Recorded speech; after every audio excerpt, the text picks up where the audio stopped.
हमारे बहन रूबी ने, उनको घर से कुछ दरिंदों ने घर जाकर उसको किडनैप किया। किडनैप करने के बाद 2 दिन के बाद उसके साथ गैंग रेप किया गया है। गैंग रेप करने के बाद उसको हत्या करके फेंक दिया गया है। जीने का क्या मकसद है, हमारे जीने का क्या फ़ायदा है जब हमारी माँ बहनें सुरक्षित नहीं हैं। इसलिए सुरक्षित होने के लिए लगता है हमें आज भी 1947 के बाद पुनः भगत सिंह के रास्ते क्रांति करनी होगी और अपनी माँ बहनों को सुरक्षित करने के लिए लगता कि हमें कानून को अपने हाथ में लेकर संघर्ष चला रही है कि बेटी बचाओ बेटी पढ़ाओ। तो इनका मुहिम क्या मतलब ये समझिए कि बेटी को तो पहले बचाओ उसके बाद पढ़ाओ। इन दरिंदों से पहले बेटी को बचाओ तब पढ़ाओ। सरकार क्यों ऐसा दावा करती है कि बेटी बचाओ बेटी पढ़ाओ? क्यों कहती है? अगर हमारी बेटी बहन सुरक्षित नहीं है तो ये किस प्रकार का दावा है?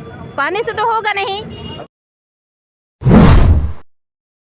बीते दिनों जो है बिहार के कैमूर जिला में सुरेंद्र प्रजापति के एक लड़की की 25 वर्षीय लड़की बबीता कुमारी की जो है रेप कर दिया जाता है और रेप के बाद जो है उसका मर्डर कर दिया जाता है, जिसको लेकर बक्सर जिला में भीम आर्मी की टीम के द्वारा जो है कैंडल मार्च निकाला गया है। और जानते हैं कि क्या कुछ ये कहते हैं और नारा में कह रहे हैं कि हम शर्मिंदा हैं और तेरे कातिल जिंदा है। बाकी शर्मिंदा क्यों है इनसे जानने की हम कोशिश करते हैं।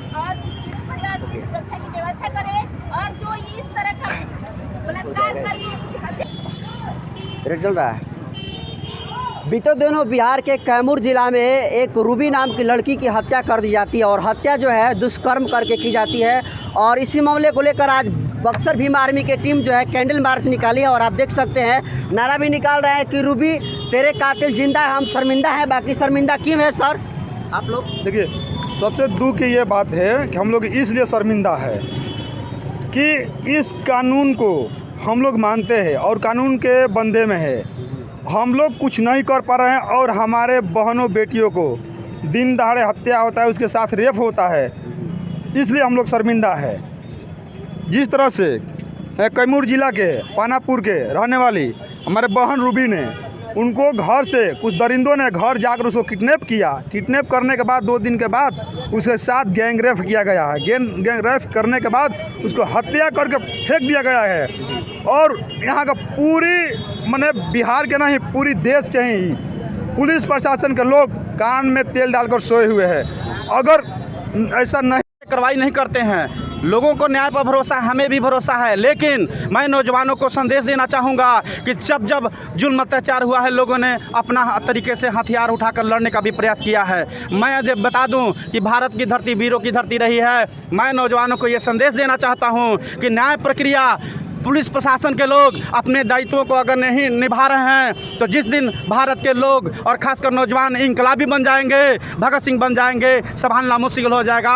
और मैं आप लोगों को बता दूं, हमें जीने का क्या मकसद है, हमारे जीने का क्या फ़ायदा है जब हमारी माँ बहनें सुरक्षित नहीं हैं। इसलिए सुरक्षित होने के लिए लगता है हमें आज भी 1947 के बाद पुनः भगत सिंह के रास्ते क्रांति करनी होगी और अपनी माँ बहनों को सुरक्षित करने के लिए लगता कि हमें कानून को अपने हाथ में लेकर संघर्ष करना होगा। ये स्थिति बनती जा रही है। इसलिए मैं नौजवानों को अपील करूंगा कि अब लगता है कि पुलिस प्रशासन अगर हमारी माँ बहनें को सुरक्षित नहीं रख पाएगी तो जाहिर सी बात है कि अपनी माँ बहन की सुरक्षा के लिए हमको अपना संगठन बनाकर और संघर्ष करना होगा। भीम आर्मी हो चाहे कोई भी हो, लेकिन हमें अब लगता है कि आज़ादी के दीवाने बनना पड़ेगा।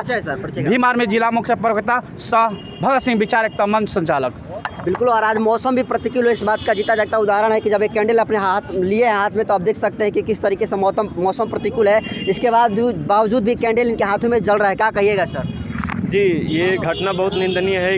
इसका कितना भी निंदा किया जाए बहुत कम है। इस घटना के सूचना मिलते ही हमारे भीम आर्मी का टीम कैमूर जिले के वहाँ पर घटनास्थल पर पहुँचे। उसके बाद परिवार से मिल करके और इस मामले को प्रशासन को संज्ञान में दिए और उसके बाद इसका मुख्य आरोपी और इनके अन्य भी गिरफ्तार हुए हैं। और सरकार से हमारी मांग है कि इसकी बहन को हत्यारों को फांसी दिया जाए और आर्थिक मुआवजा के रूप में 50 लाख रुपया दिया जाए और एक सरकारी नौकरी और सुरक्षा मुहैया कराया जाए।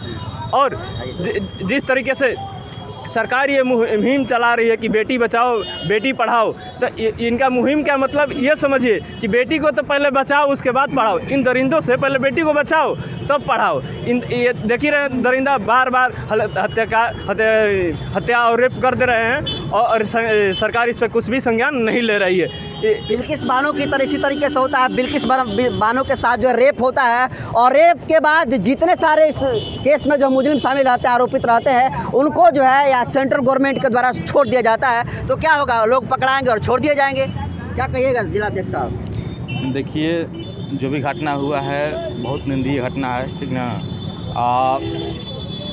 कहीं ना कहीं सरकार इस पर चुप्पी साधी हुई है। एक तरफ बोल रही है कि बेटी बचाओ बेटी पढ़ाओ, तो हम सरकार से यही मांग करेंगे कि जो भी पीड़ित परिवार है उसको आर्थिक मदद किया जाए, 10 लाख रुपया और एक सरकारी नौकरी दिया जाए। और सरकार से ये हम बता देना चाहते हैं कि भीम आर्मी का झंडा और डंडा दोनों मजबूत है। अगर सरकार हमारी बातों को अगर संज्ञान में नहीं लेती है तो बिहार के 38 जिला में आंदोलन होगा।